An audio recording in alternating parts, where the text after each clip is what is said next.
Pour changer un pays, ça ne passe pas par les urnes, ça passe par les burnes.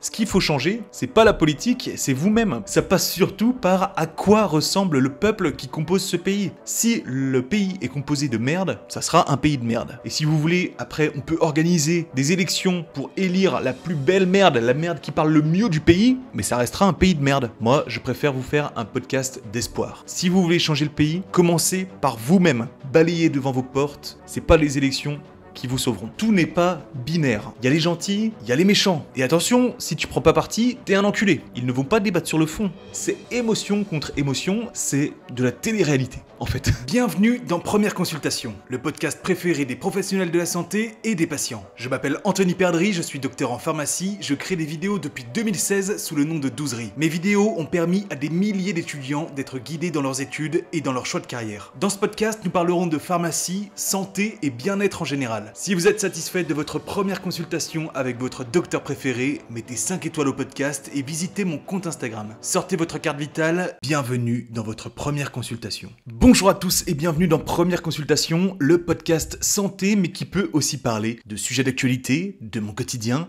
bref de plein de sujets qui me paraissent intéressants de développer dans un but d'amélioration, soit une amélioration de soi-même, mais aussi dans sa relation avec les autres. Bref, dans un but d'amélioration continue de chacun d'entre nous. Alors aujourd'hui, je vous fais un podcast sur un sujet d'actualité qui m'a beaucoup été demandé sur Instagram. C'est un sujet d'actualité un peu brûlant qui est le contexte politique, tout simplement, que vous connaissez. Je vais peut-être pas vous le refaire. Rapidement, élections européennes, dissolution, élections législatives qui, à l'heure où je publie ce podcast, arrive dans une semaine. Donc voilà, un contexte un petit peu brûlant. Donc je vous remercie vraiment de m'avoir adressé des idées d'épisodes de podcast. Ça me fait très très plaisir. Mais je vous avoue que le sujet de celui-ci, je me sens pas tout à fait à l'aise. Voilà, parce que déjà parce qu'on s'éloigne complètement de mon domaine d'expertise, qui est la santé. Parce que je le rappelle, je suis docteur en pharmacie. Bref, personne ne m'a obligé à en parler, mais j'en parle parce que déjà je fais ce que je veux et aussi parce que je trouve ça intéressant et important. Alors dans ce podcast, je vous le rappelle, je ne vais pas endosser un rôle qui n'est pas le mien. C'est-à-dire que je ne vais pas jouer le sociologue, je ne vais pas jouer le politicien ou je ne sais pas quoi. On va plutôt faire une analyse politique globale parce que c'est pas mon rôle en fait de vous dire, de vous parler politique, je n'y connais rien. Il y a des gens bien plus doués que moi pour parler de tout ça. Et je vous oriente vers eux si vous voulez réellement vous intéresser à la politique. Moi, j'aimerais davantage vous amener sur un constat général, global de la politique et qui, je pense, vous rend profondément malheureux parce que vous vous investissez beaucoup trop émotionnellement là-dedans. Donc je vais développer tout mon point de vue. Ça me paraît très important de m'adresser à la jeunesse qui m'écoute et à l'audience en général parce que il y a un problème à ce niveau-là, c'est que la politique attire toute votre attention et vous jouez à un jeu qui vous rend malheureux. Je vais développer tout ça, mais j'aimerais préciser qu'aujourd'hui, je ne parlerai pas d'opinion politique, donc je m'adresse à tout le monde. Je m'adresse particulièrement à ceux qui ont téléchargé 4 applications pour être au courant de chaque actualité, de chaque dérapage médiatique, de chaque interview. Vous qui avez téléchargé Le Monde, France Info, Libération, vous qui lisez Libération, Le Figaro, qui écoutez France Info, qui lisez Valeurs Actuelles, et j'en passe, que vous soyez de droite, de gauche, du centre, du nord au sud, de l'est à l'ouest, même à Vesoul, comme dirait Fatal Bazooka, je m'adresse à chacun d'entre vous. Je vais vous développer mon point de vue et je vais vous expliquer pourquoi je pense que vous êtes profondément malheureux, parce que vous êtes investi émotionnellement en politique. En fait, pour commencer, on est dans un monde qui est complètement déraciné. C'est-à-dire qu'on connaît à peine nos familles, on ne connaît pas nos voisins, on déménage super facilement, on a perdu le sens du collectif. Il n'y a pas beaucoup de gens qui s'investissent dans des associations, dans des clubs sportifs. Donc on a perdu le sens du collectif, de l'adhésion générale. La spiritualité qui existait autrefois et qui rassemblait les foules autour d'un but commun a disparu très largement. Et donc, on a perdu l'objectif commun qui a disparu. Les gens ne communiquent plus réellement entre eux. Et donc, À chaque fois qu'on a la moindre occasion de s'exprimer sur quelque chose, à chaque fois qu'on prend position sur quelque chose, à chaque fois qu'on a une croyance, la moindre croyance qui s'offre à nous, eh ben on s'engage profondément et avec énormément d'intensité parce que ça nous apparaît comme une opportunité de nous lâcher émotionnellement.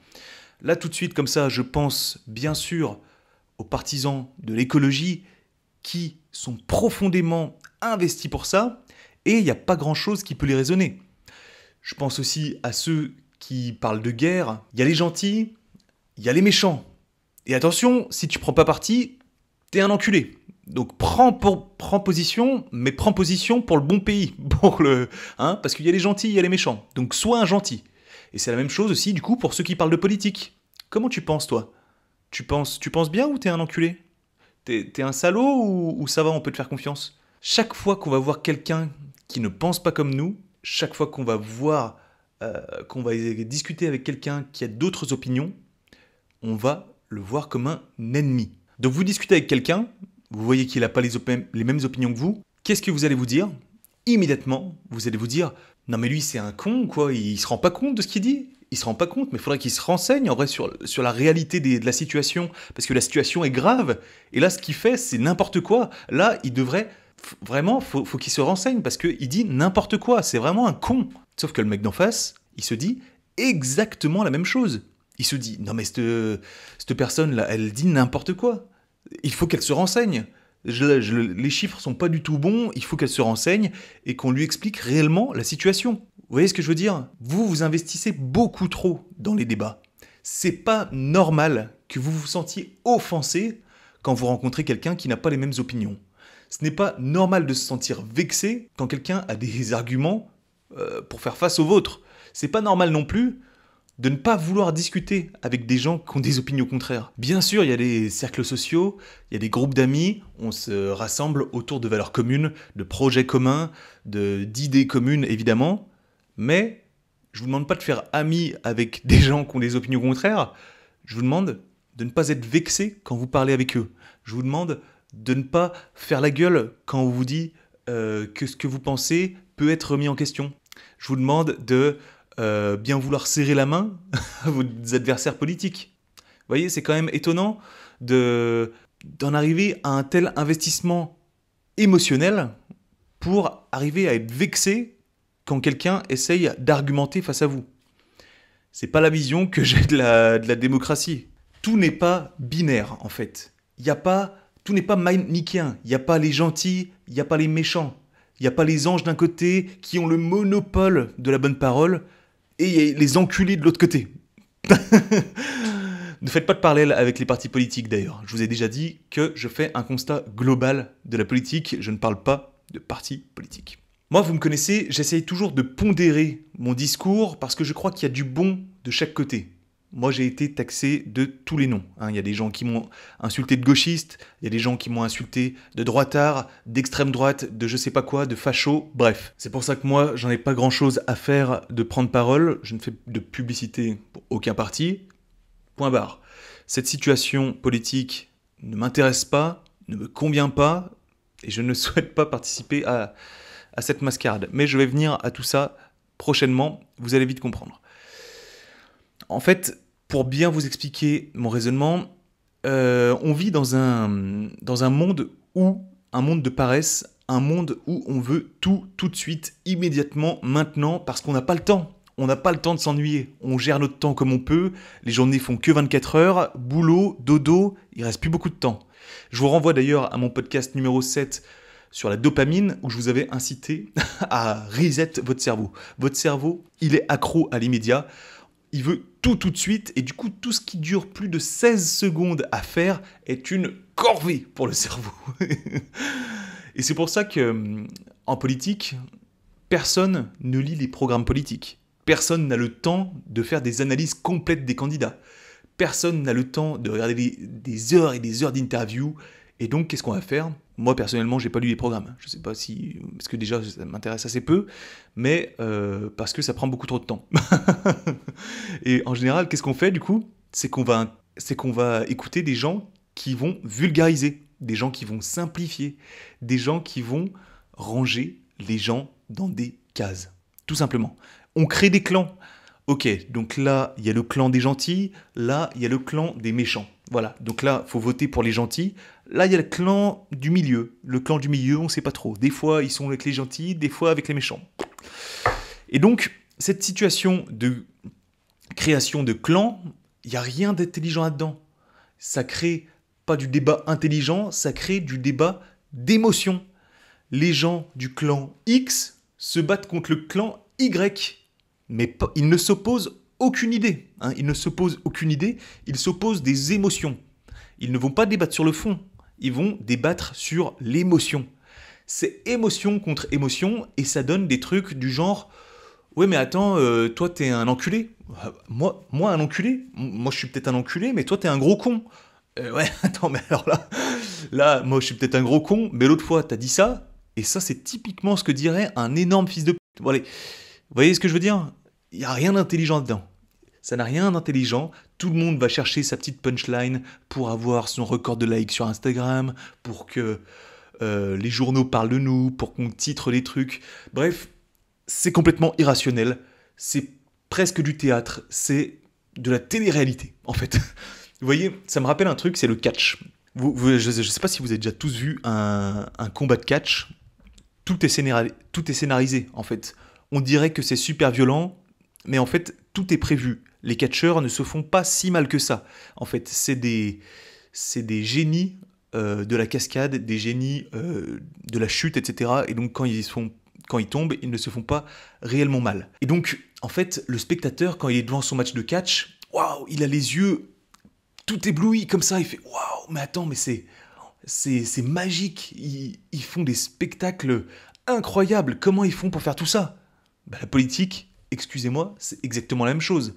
Là, t'as le parti un tel qui a mis une raclée à un autre combattant. Et donc là, t'as Macron, il a sorti sa carte spéciale. Chut, dissolution ! Aïe, coup dur. Et donc là, tout le monde, tous les journaux commencent à titrer.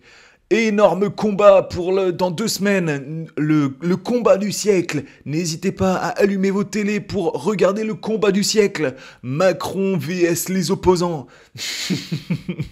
Et donc là, tous les spectateurs sont en mode oh, on va assister à... Il y a un truc historique qui se joue là. Il faut absolument que je regarde le combat. Et du coup, les spectateurs sont en transe. Waouh, on veut du sang, on veut de la révolte, on veut le combat du siècle. Donc les spectateurs sont en transe, comme le catch. Tout le monde veut le 2e round. Yes! Tout le monde est surexcité. C'est la Mongolie. Et c'est donc pour ça que moi, je vous invite à tout simplement quitter cette spirale infernale. C'est parce que vous êtes volontairement surexcité par les médias, parce que tout est orchestré. Et parce que cette spirale infernale ne vous amène qu'au malheur. Parce que à la fin du combat de catch, les 2 catcheurs, ils se sont bien mis sur la gueule, ils ont respecté la partition exactement comme ça devait se jouer. Et bah à la fin, tout le monde était en transe, mais quand tu quittes la salle de spectacle où il y avait le combat de catch, et bah tu rentres chez toi et tu redescends de ta transe tout doucement. Et puis là-bas, tu te rends compte que t'as perdu toute ton adrénaline en fait là. Et t'as toujours un loyer à payer. Et t'as toujours un boulot de merde. Et puis t'es toujours obèse. Aïe, aïe, aïe. Donc c'est pour ça que moi je vous invite aujourd'hui. Je vous fais pas un podcast pour défendre tel ou tel camp parce que c'est pas ça qui se joue réellement. Il y a rien de plus anxiogène en fait de participer au combat de catch. Et j'ai pas envie d'ajouter de l'anxiété à cette situation qui est déjà en plus qu'en transe en fait. C'est le vrai combat de catch. C'est pour ça que ça me fait en fait doucement rire les influenceurs qui parlent de bienveillance, de respect, de tolérance à longueur de journée, qui vous parlent de charge mentale, de stress, de je sais pas quoi. Et là, du jour au lendemain, ils vous balancent des publications, des stories où ils chient sur tel ou tel parti politique. Je vous le dis, c'est dégueulasse. Vous ajoutez, les influenceurs qui font ça, du malheur à ce monde. Et vous êtes en complet désaccord avec toutes les valeurs que vous soutenez à longueur de journée, avec toutes les idées de bienveillance, de tolérance, de XY que vous défendez à longueur de journée. Vous êtes en complet déphasage avec tout ça. Moi, je préfère vous faire un podcast d'espoir. Un podcast qui va plutôt vous donner envie de travailler sur vous-même pour vous détacher de cette mascarade, de vous détacher de ce combat de catch. Parce que quand bientôt le combat de catch sera fini, et vous serez toujours chez vous, rien n'aura changé dans votre vie et vous serez toujours malheureux. Donc, ce qu'il faut changer, c'est pas la politique, c'est vous-même. D'abord, être heureux de votre côté, et ensuite, vous pourrez vous intéresser à la politique quand vous serez à peu près d'aplomb dans votre esprit et dans votre corps. Détachez-vous de votre investissement moral de la politique, parce que l'investissement politique vous ruine le moral. C'est une vérité, parce que vous allez voir des articles de journaux qui vous ruinent le moral, des articles de journaux qui vous insultent. Donc moi, je vous incite à supprimer toutes les applications d'actualité de votre téléphone, toutes les applications, vous les supprimez. Et je vous garantis que ce sera déjà une énorme avancée pour votre santé mentale. Parce que vous n'aurez pas toutes les 5 minutes, bzzz, une mauvaise nouvelle. Bzzz, une autre mauvaise nouvelle. Oui, parce qu'il n'y a jamais de bonnes nouvelles. Ou alors très rarement. Moi, ça fait des années que je ne lis plus les news, que je ne regarde plus la télé, parce que déjà, je trouve ça vraiment très anxiogène. Et au-delà de ça, je ne manque jamais une actualité. Parce que si une actualité est suffisamment importante, on va en parler autour de vous, vos amis, vos collègues, etc. Tout le monde va en parler et vous ne louperez pas l'information, tout simplement. Si c'est pas important, personne n'en parle. Après, moi je vous dis de vous détacher de ce système politique, parce que moi, ça ne m'intéresse pas, ça ne me convient pas, mais il y a des gens qui se plaisent dans le débat politique, dans la défense de leurs idées, et moi, je vous le dis, j'aurai toujours énormément de respect envers tous ceux qui prennent la parole, qui prennent le courage de défendre leurs idées publiquement et de défendre ce en quoi ils croient, s'investir là-dedans, assumer ses opinions. C'est quelque chose de louable, que ce soit mes opinions ou non. Moi, je félicite réellement tous ceux qui se lèvent le matin en ayant le courage de défendre leurs idées et de prendre leurs responsabilités. Qu'on soit d'accord ou pas d'accord, si vous vous battez pour défendre vos idées, que vous pensez juste, moi ça me paraît louable et moral, et je vous adresse réellement mon respect, qu'importe vos opinions. Sincèrement, on s'en fout de qui va gagner, de combien il y aura de députés, de combien de pourcentage. Waouh, mais t'as vu, tel parti, il a fait... On s'en fout. Ça, c'est des débats de catcheurs. C'est des débats sans importance. Il faut se concentrer sur le réel important, c'est vous. Une fois que vous vous sentirez suffisamment bien dans votre corps, bien dans votre esprit, vous pourrez prendre position dans des débats qui vous dépassent, dans des trucs bien plus anxiogènes. Moi, je vous demande surtout de penser à vous d'abord, de vous développer intellectuellement, physiquement, intérieurement. Lisez des livres, avant de prendre position sur des sujets anxiogènes qui vous dépassent et avant de prendre position pour changer la face du monde. Concentrez-vous sur vous, parce que, là c'est la petite punchline, pour changer un pays, ça ne passe pas par les urnes, ça passe par les burnes. Ça passe surtout par à quoi ressemble le peuple qui compose ce pays. Si le pays est composé de merde, ça sera un pays de merde. Et si vous voulez, après, on peut organiser des élections pour élire la plus belle merde, la merde qui parle le mieux du pays, mais ça restera un pays de merde. Alors que si c'est un pays de gens stylés, là on pourra élire le mec le plus stylé du pays, président de la République, mais ce n'est pas encore le cas. Ce n'est pas encore le cas, alors développez-vous, créez des gens stylés, et croyez-moi, quand on sera 100, quand on sera 1000, 10 000 à être stylés, on influencera tout le monde. On influencera les gens à devenir stylés, et c'est comme ça qu'on refera un pays. Si vous voulez changer le pays, commencez par vous-même. Ne donnez pas de leçons à quiconque sur le vote ou je sais pas quoi. Concentrez-vous sur vous-même, balayez devant vos portes. C'est pas les élections qui vous sauveront. Et encore une fois, que vous soyez de droite ou de gauche. Là, je ne fais pas... Ça n'a rien à voir avec les opinions politiques. Bref, j'espère avoir pu vous apporter quelques notions politiques, d'avoir essayé... J'ai essayé de rester neutre, je crois que j'ai réussi. Je vous ai apporté, je pense, un petit peu de baume au cœur, un petit peu d'espoir dans cette situation qui me paraît un petit peu désespérante. Dites-moi si ça vous a plu et je vous embrasse. Voilà. Bon courage les amis pour cette situation brûlante et un petit peu désespérante. On se retrouve très vite dans un prochain podcast. Prenez soin de vous, C'était Anthony alias Douzerie pour Première Consultation. À bientôt les amis.